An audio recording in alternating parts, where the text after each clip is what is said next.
Hello all, welcome and welcome back to my YouTube channel. आज के इस video में हम इग्नू पीएचडी रिज़ल्ट जो आउट हुआ है आप लोगों का, उसके रिगार्डिंग बात करने वाले हैं। और कल से बहुत सारी क्वेरीज़ आप लोगों की साइड से मुझे मिल रहे हैं कि एडमिशन में कितना फ़ी लगने वाला है और एडमिशन प्रोसीजर आगे क्या क्या करना है हमें, उसके रिगार्डिंग है। ऑफ़र लेटर के रिगार्डिंग है। और एक और सवाल है लिस्ट को लेकर, यानी सेकेंड लिस्ट आउट होगी या नहीं होगी, तो उसके regarding doubt. So first of all congratulation to all of you जिनका भी पीएचडी इग्नू में एडमिशन हुआ है, और आप सभी बधाई के पात्र हैं। उनके लिए ज़्यादा है जो बहुत दिनों से स्ट्रगल कर रहे थे पीएचडी में एडमिशन लेने के लिए, खासकर वो बच्चे जो जेआरएफ क्वालिफाई कर चुके होते हैं और उनकी वैलिडिटी जो है वो एक्सपायर होने के कगार पे रहती है। तो उनके लिए ये उनका अगर सिलेक्शन हुआ है इग्नू पीएचडी के लिए तो सबसे खुशी की बात उनके लिए है। तो फाइनली आप लोगों का रिज़ल्ट आउट हो चुका है इग्नू पीएचडी का। तो आप लोग वेबसाइट पे जाके उस लिस्ट को देख सकते हैं। कल बहुत सारी क्वेरीज आ रही थी कि वो डाउनलोड नहीं हो रहा, तो आप लोग थोड़ा धैर्य रखें। और अदरवाइज़ मैंने हिंदी के लिए तो अपनी कम्युनिटी पोस्ट पे अपलोड कर दिया है, और इसे टेलीग्राम चैनल पे भी मैं शेयर कर दूंगी पीडीएफ, लेकिन उसमें एनरोलमेंट वगैरह रहता है तो इस वजह से मैं वो डिटेल शेयर नहीं करती हूँ। तो अगर आप लोग चाहें तो उसे डाउनलोड कर सकते हैं, अदरवाइज़ कहेंगे तो फिर मैं उसे टेलीग्राम चैनल पे शेयर कर दूंगी, ठीक है। और जो सवाल आप लोगों के हैं उनमें पहला सवाल है कि पीएचडी एडमिशन की दूसरी लिस्ट आएगी या नहीं आएगी। तो अगर दूसरी लिस्ट पहले तो आती नहीं है, अगर इस बार से अगर वो आना स्टार्ट होती है तो वो अलग बात है, लेकिन अब तक जो है वो दूसरी लिस्ट कभी नहीं आई है। हाँ, किसी स्टूडेंट ने फाइनल लिस्ट में से किसी स्टूडेंट ने अगर पीएचडी में एडमिशन नहीं लिया होता है तो उसके अलग अलग रीज़न हो सकते हैं, या तो उनको कहीं और एडमिशन लेना है या फिर वो कोई और तैयारी कर रहे होते हैं। तो अगर उन्हें एडमिशन नहीं लेना होता है तो वो इन्फॉर्मेशन अगर पहले दे दे, ठीक है, समय से पहले दे, तो वेटिंग लिस्ट में से जो टॉप लिस्ट में होंगे उन्हें कॉल किया जाएगा, ठीक है। जितने सीट वैकेंट होंगे उस अकॉर्डिंग उस वेटिंग लिस्ट से स्टूडेंट को कॉल किया जाएगा और उन्हें ही ऑफ़र लेटर मिलता है, ठीक है। दूसरा सवाल आपका ऑफ़र लेटर को लेकर है। तो ऑफ़र लेटर आपको सबसे पहले, अभी आपकी पीएचडी की लिस्ट आउट हो चुकी है, आपको मेल के थ्रू पहले एक ईमेल जाएगा, वो ई ऑफ़र लेटर होगा, ठीक है। तो ई ऑफ़र लेटर में आप लोगों को बहुत सारी डिटेल्स और बहुत सारे पीडीएफ्स मिलेंगे, जिसमें आपको फॉर्म फिलिंग के लिए डिटेल दिया रहेगा कि उसमें आपको किस किस तरीके से अपने डॉक्यूमेंट को अटैच करना है। उस फॉर्म को आपको फिल करने के लिए यूनिवर्सिटी ज़रूर विज़िट करना है, अगर आप ये सोच रहे हैं, क्योंकि वहाँ बाय पोस्ट का भी ऑप्शन दिया रहता है, ठीक है। तो पिछली बार ये चीज़ें हो चुकी थी, इसलिए मैं आपको पहले ही अवेयर कर देती हूँ कि अगर आप दिल्ली से नहीं हैं या दिल्ली में रहने के बावजूद भी कुछ बच्चों ने इसे बाय पोस्ट कर दिया था, क्योंकि जो वो फॉर्म है उसमें आपको प्रोग्राम कोऑर्डिनेटर या आपके जो रिसर्च कोऑर्डिनेटर हैं आपके सब्जेक्ट से रिलेटेड, उनके सिग्नेचर लगने हैं, ठीक है। तो बिना सिग्नेचर के आप उसे अगर बाय पोस्ट करते हैं तो रिसर्च यूनिट उसे रिजेक्ट कर देगी, उस फॉर्म का कोई मतलब नहीं है। तो एडमिशन का जैसे ही आप फ़ी पेमेंट कर देते हैं उसके बाद आपको ये फॉर्म फिलिंग के लिए आपको यूनिवर्सिटी विज़िट करना होगा, ठीक है।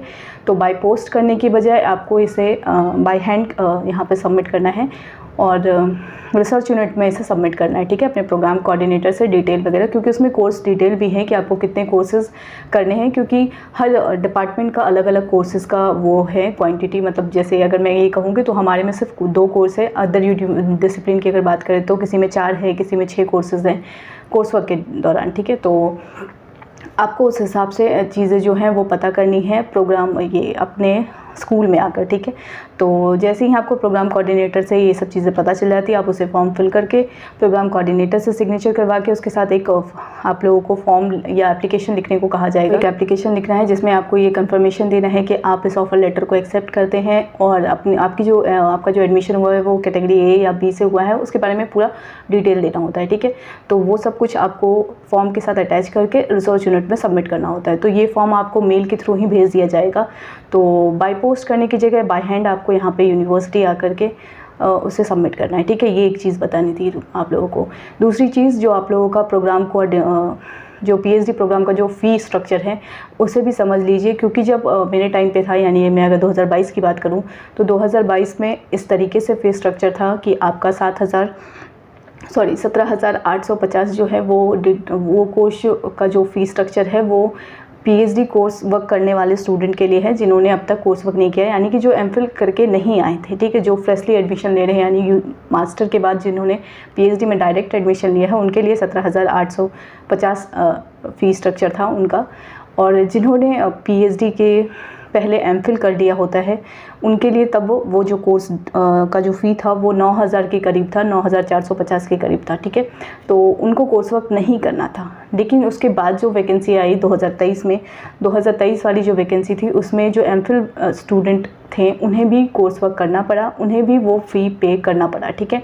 तो अब जो है वो यूजीसी के नए रूल के अकॉर्डिंग आपको उस जो कोर्स वर्क है वो आप लोगों को करना होगा, चाहे एमफिल हो चाहे ना हो, ठीक है। तो एमफिल वालों के लिए एक ये कह सकते हैं कि एक लॉस है कि उनका जो वो कोर्स वर्क जो वो पहले करके आए थे उसके बावजूद भी आपका वो टाइम जा रहा है कोर्स वर्क करने में, ठीक है। तो ये चीज़ है क्योंकि कोर्स जो है वो चेंजेस होते हैं, उसमें कुछ ना कुछ तो हो सकता है कि आप लोगों ने जो पहले पढ़ाई की हो वो अब नया कुछ उसमें मॉडिफिकेशन हुआ हो, इस वजह से वो कोर्स सबको करना अब कंपल्सरी हो गया है या मैंडेटरी कह लीजिए, ठीक है। तो फ़ीस स्ट्रक्चर जो है वो सबके लिए सेम ही होगा। कोर्स वर्क आप दोनों को ही करना है, एमफिल वाले भी करेंगे और जो मास्टर्स से डायरेक्ट पीएचडी में एडमिशन ले रहे हैं उन्हें भी कोर्स जो है पीएचडी कोर्स वर्क है वो करना है, ठीक है। तो ये दूसरी चीज़ हुई।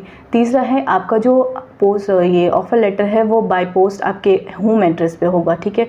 तो ये भी आप लोगों के होम एड्रेस पे आने वाला है। जैसे ही आप ये सबमिट कर देंगे अपना जो फॉर्म डॉक्यूमेंट आप लोगों को मेल के थ्रू जाएगा, वो जैसे ही आप सबमिट कर देंगे रिसर्च यूनिट में, तो रिसर्च यूनिट में ही पता कर लीजिएगा कि वो बाय पोस्ट कब तक आ सकता है। अगर आप चाहें तो उसे बाय हैंड यहाँ कलेक्ट कर सकते हैं रिसर्च यूनिट से ही।